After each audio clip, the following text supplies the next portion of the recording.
Hi, everyone. My name is Jacob Fortung. I'm the host of the podcast Towards Within Emerging Markets.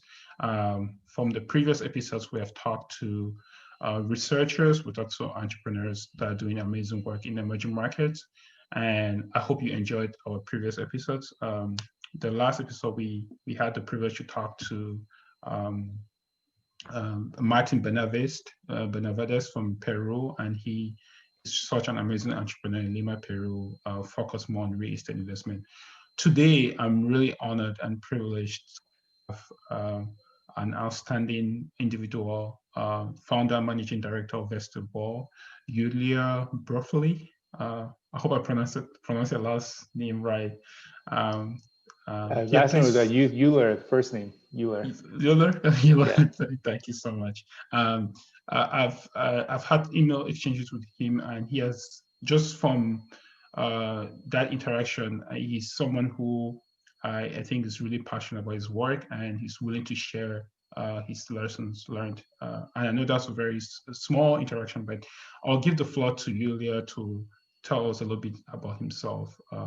Yulia, can you just introduce yourself, where you're from? How you, I know I did some background about you. You did your law degree in the University of Chicago, where you met your wife, I think.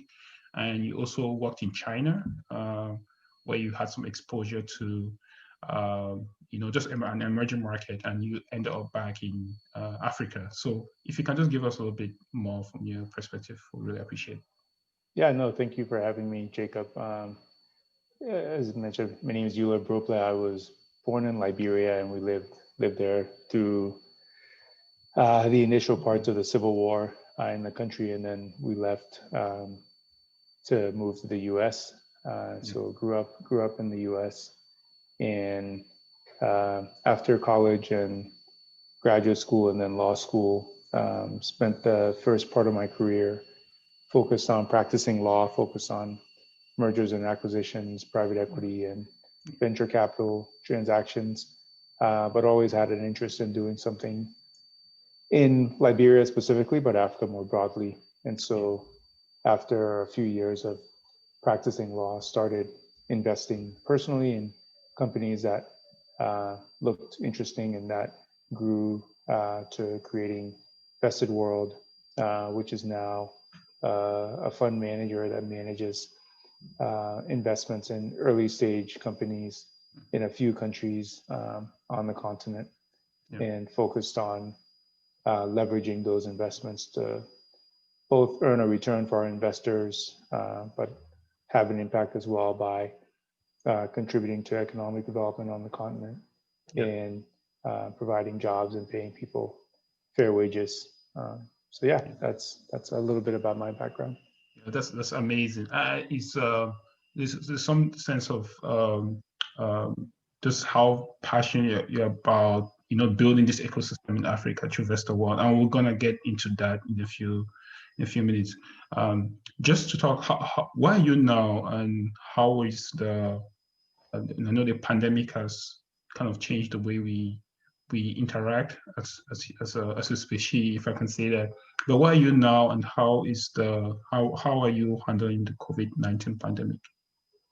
Yeah, so I'm currently in Chicago and been here all year, not traveling at all. But it's been thanks to platforms like Zoom and Google Hangouts and all the other voice and video communications options we have. The disruption hasn't been as significant. Obviously, when you're investing in early stage companies, you want to be able to meet with people in person and really get to know them better. But we've been able to leverage what we have, and make the most of the ability we have to communicate and connect with people otherwise. So yeah, COVID is affecting how everyone goes about their day and does their work, and we're no different in that respect. But you just have to adapt and move forward. Definitely. I hopefully your wife and everyone's well as well. And going into that, I know we just talk about a little bit about how COVID-19, because you mentioned it just a few uh, minutes ago, like how has COVID-19 affected your investment, VestedWorld? And if you can just please talk a little bit about what VestedWorld is and how you started VestedWorld and how it has grown so far. I think our audience would really appreciate that. So VestedWorld, as I mentioned, we are an early stage investment fund manager. When we started off, initially, we were focused on investing in companies on a deal by deal basis, simply because we needed to build a track record and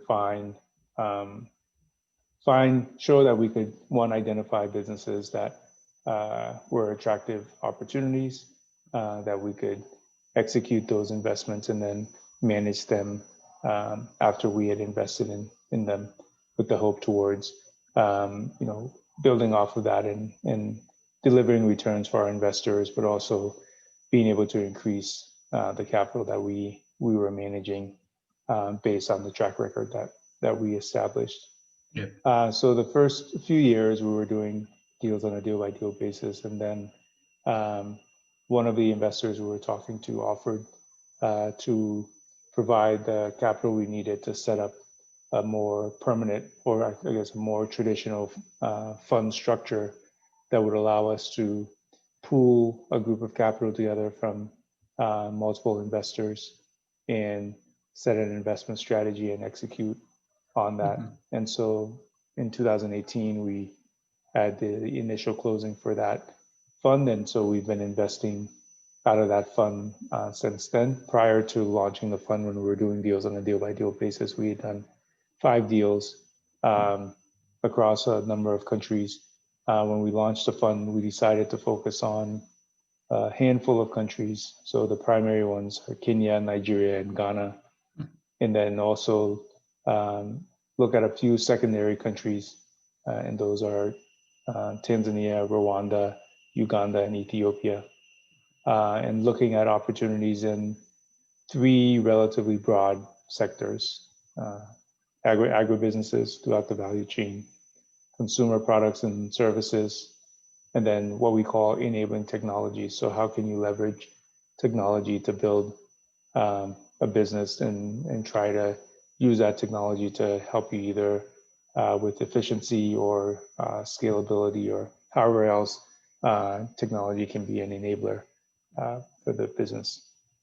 And so with that as for context for what VestedWorld is, with respect to COVID, COVID has obviously impacted everyone, as I mentioned earlier, and the effect, varies and is specific to that company. From a fund standpoint, it's probably slowed down our investment just a little bit, but we're still making investments in businesses and conducting due diligence on potential investment opportunities. Mm-hmm. The difficult part is just having to shift our strategy around how do we conduct our due diligence.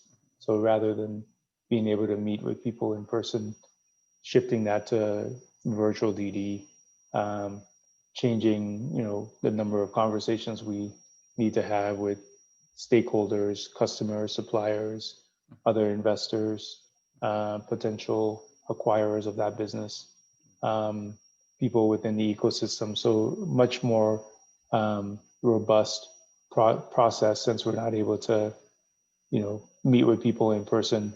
And so, relying on other desk resources, databases that can help us get the information that we need. And then at the company level, some companies are more heavily impacted by COVID than others. Some of our portfolio companies, were directly tied to the hospitality and leisure industry. And so due to the lack of travel, they're more impacted. A number of our companies are in the agriculture space and were considered essential businesses, and we're able to continue to operate. And people always need to eat. So some of those businesses have done well through the pandemic. Others are, providing medical products, so they've done well through the pandemic. But by and large, most of the entrepreneurs have been able to adjust their strategy, make, in some cases, tough decisions around cuts to make sure that they could survive through this period and be prepared for what comes next. Yep. So yeah. Thanks so much for sharing that. I think other, young entrepreneurs, but also other up and coming VCs, because I estimate that COVID, even, we have had some positive news here in the US with the vaccines coming out. It's probably gonna be a paradigm shift in how we think of investment as well as entrepreneurship in emerging markets. So based on your portfolio companies, what do you think are the best practices that your entrepreneurs or entrepreneurs out of your portfolio need to have in order to build sustainable businesses that can outlast this pandemic and hopefully make them thrive beyond 2020? Yeah, so I think managing through a crisis requires you to, one, be able to to just be flexible. You never know what's going to come next, how governments are going to respond, how people are going to respond, how your employees are going to respond. So I think that's one. I think being able to assess the landscape and once you make a decision, being able to execute on it, regardless of what that decision is. Sometimes it's going to be harder. Some decisions will be harder than others. So being able to at least make that decision, regardless of how difficult it is, and then following through on executing. I think it's having difficult conversations with employees, with creditors, with investors, with suppliers, with customers around what changes you guys need to make and how that's going to impact your relationship with them. In some cases, it may mean firing employees. In some cases, it may mean you're not able to pay your rent. So trying to be as transparent as possible with those stakeholders and get their buy-in to whatever changes you need to make, trying to make it mutually beneficial for them, even though it may involve some challenges in the short term. Yeah, so those are just some of the things I think companies have needed to think through, and those that are successful or those that are able to do some of those things well. Those that aren't able to adapt don't fare as well in those situations. Definitely. I mean, I think kind of what you mentioned is just, you have to have you have to have that will to know when to, like you have to have that mindset of knowing that if something is not working, it has to be cut off. You have to be lean in your approach, cost effective in some way. And you also have to be very focused on what I'm getting out of you. You mentioned from the entrepreneurship standpoint, as an investor, what do you think has been the mindset? And you touched on this a little bit. What has been your mindset to kind of adjust to this climate, knowing the challenges that exist? And I know you're also good at picking entrepreneurs that actually do well. I know tomato juice is one of the portfolio companies you have, and I've read a little bit about that, and I think they're doing pretty well as an agricultural company. As from an investor standpoint, what has been your mind shift, and how have you navigated this current climate? I wouldn't say there's anything significant from my mind shift standpoint, because I mean, you got to understand we're not investing for 1 year time period. We're investing for up to 10 years potentially. And so what's happening, COVID is dominating the headlines and impacting our lives, but hopefully we're not going to be dealing with COVID in 5 years. If we are, we've got much bigger problems. So our thinking takes COVID into consideration, but we don't believe that we're going to be living in a world where COVID is a constant threat. And so we need to think about these businesses, how they'll be impacted by COVID in the short term, but how as things start to return to normal, what the world will look like and how those businesses fit within that world. That's what we're thinking more about, rather than having our investment and our decision making being dominated by COVID. Definitely. What do you think is the future of VestedWorld? Do you guys plan to expand beyond the countries you listed earlier, or you gonna double down on those countries, or you gonna even go beyond Africa to South America, Asia? What do you think is like the 5-year timeline or 10-year timeline of VestedWorld? And that's a very good name. That's a very good name. It shows like it can be anywhere. Yeah, no, I think we'll certainly double down on the countries and industries that we're investing in, expand to strategically expand to other countries where we feel, we have the capability to do that, and where we feel like there's an opportunity to invest. As far as expansion outside of Africa, I think Africa will always be a core focus for us, but I think the next natural market that we would expand to would actually be, given where we started, more developed countries in urban areas, in underserved areas within those cities. So, being based here in Chicago, there's a lot of opportunity to invest within Chicago in businesses that are in parts of the city that have not traditionally received the same level of investment as others. So here, specifically the south and west side of the city, and these opportunities exist elsewhere in other major cities in developed countries. Yeah, that's pretty cool. I mean, with the Black Lives Matter movement and all that, it shows like equity investments in minority businesses. If that's what I'm deducing from here, I think will be very relevant moving forward. So I'm excited to kind of see how that will take place with VestedWorld. Me too. Yeah, it's gonna be fun. So I'm just going into like the last few questions. What do you think, just from a broad sense of your understanding, being in this space, is the future of entrepreneurship and innovation in Africa? Is it gonna be more tech, or is it gonna be more agriculture, or is it gonna be like what's in terms of like a headspace and what you're thinking about? Should we double down on tech? Should we go back to the origins of agriculture? What's your, if you can just share a little bit of what your vision of the next frontier in terms of entrepreneurship in Africa will be? Yeah, I hope it involves all of what you said. I don't think, technology, manufacturing, agriculture, I don't think they're mutually exclusive.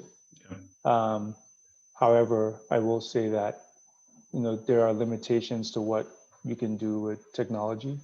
And you need to take into consideration where each of these countries are currently, where the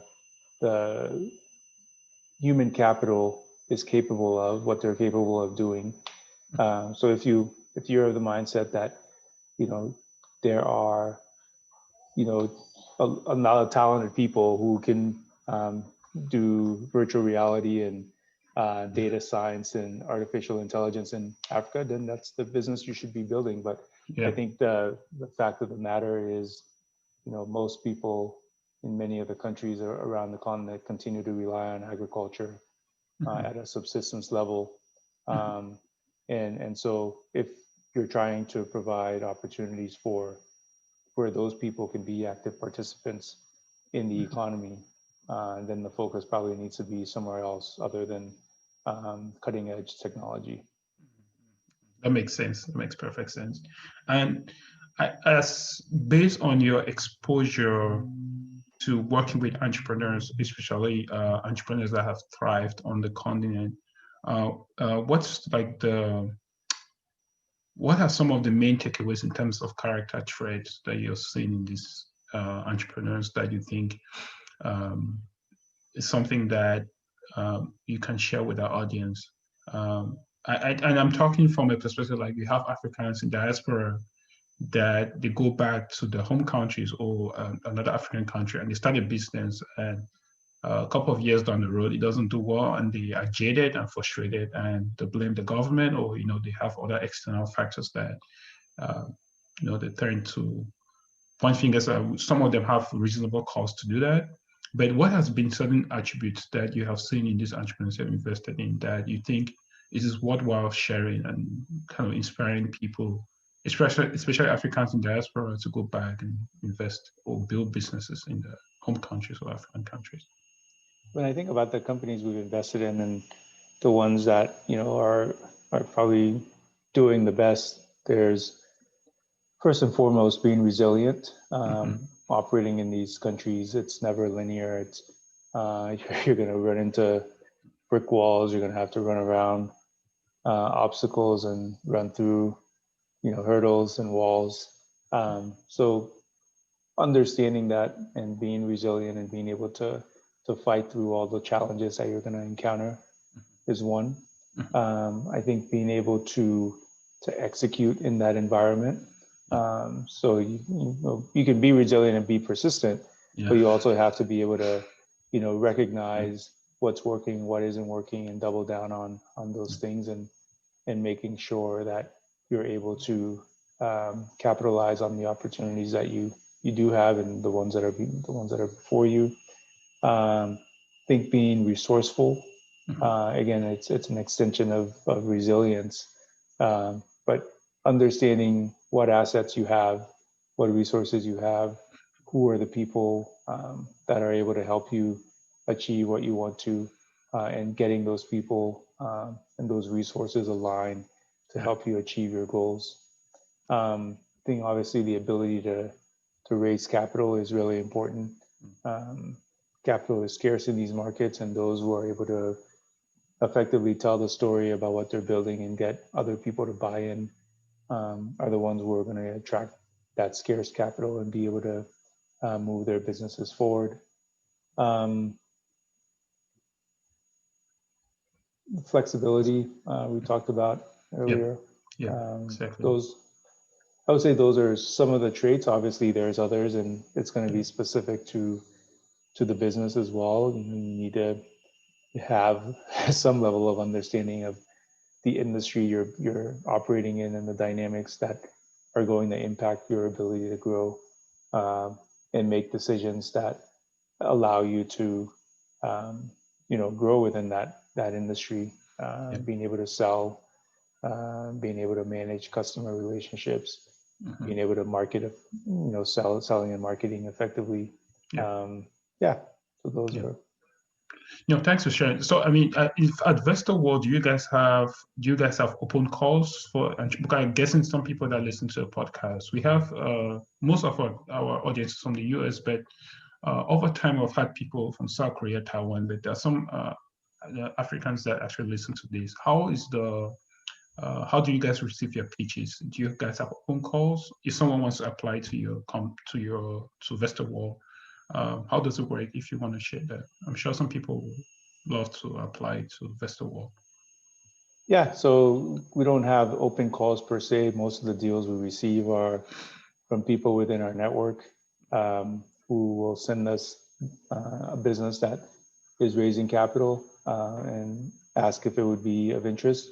That is the preferred method always, because as you can imagine, we get a lot of deals and we try to get back to everybody, but some level of screening is always helpful to help us, just triage and say, where should we be focusing most of our attention versus somewhere else. Through accelerators and incubators is another source, through co-investors and organizations that work with early stage entrepreneurs is another.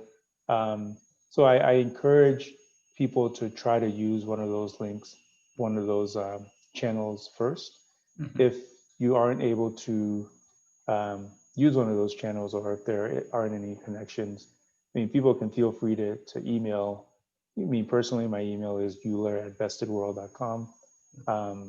But on a typical day, I'm probably getting 200 to 300 emails. Oh man, I feel bad. I'm one And of the. so, it's just you have to, decide how am I going to respond and allocate time to all of that and still be able to do the work that you have to do to assess what's coming in, to manage the existing portfolio.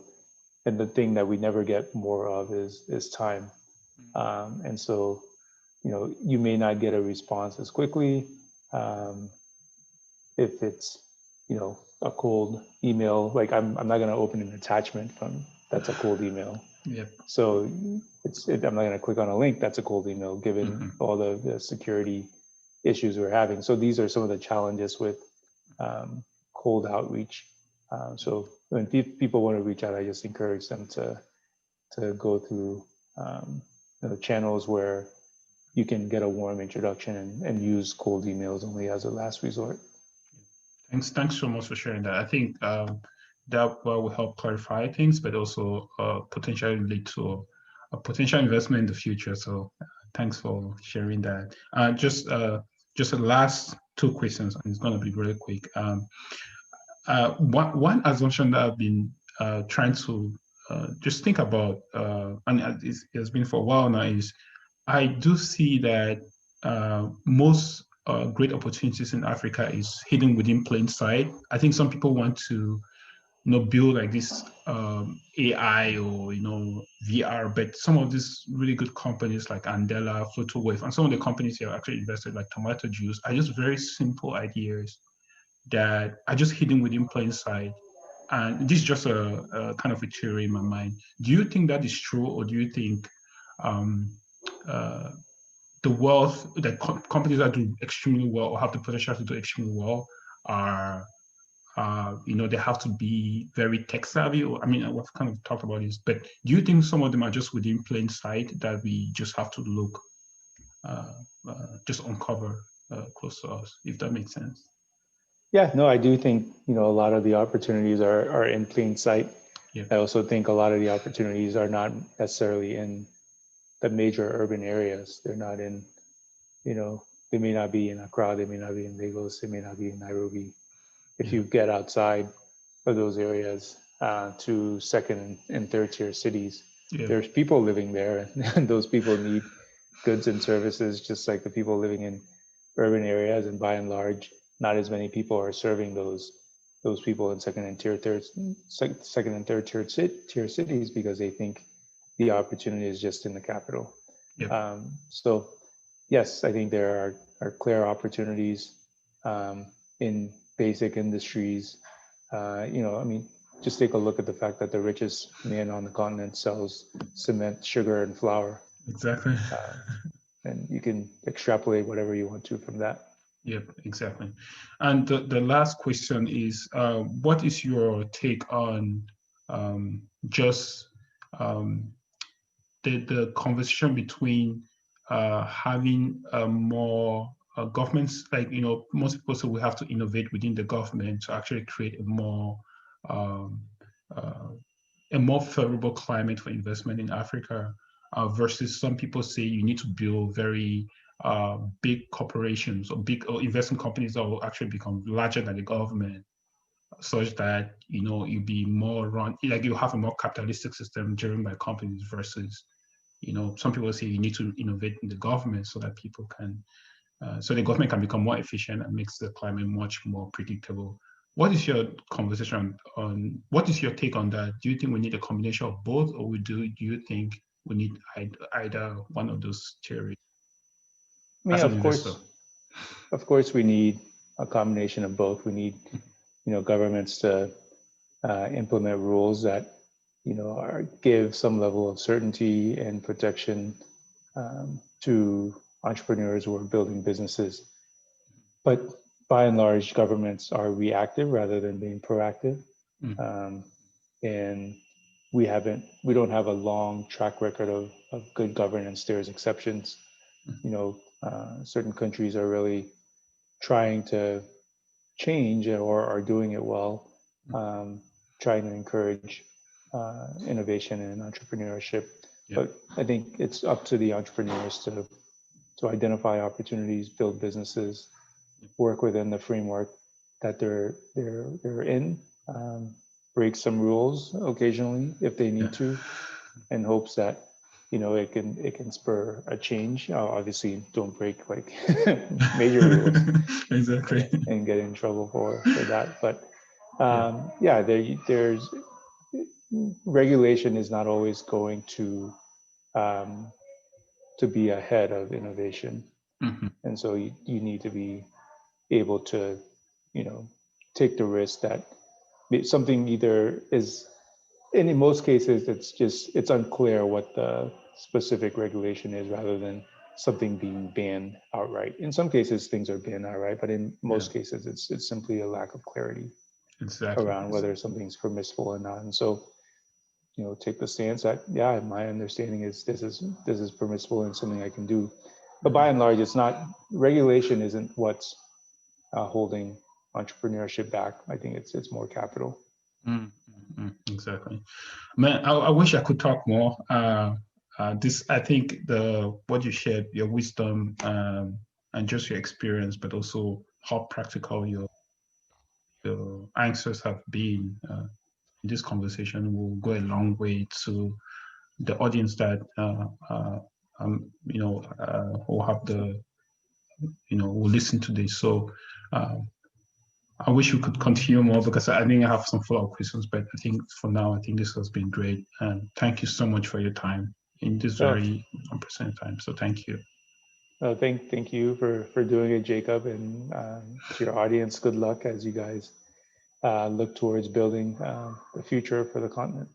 Thank you so much, and I'll hopefully talk to you in the future. Thank you for your time, and take care. Good. Be safe. You too, Jacob. Have a good week. Okay. Thank you, guys. Bye, audience. Thank you.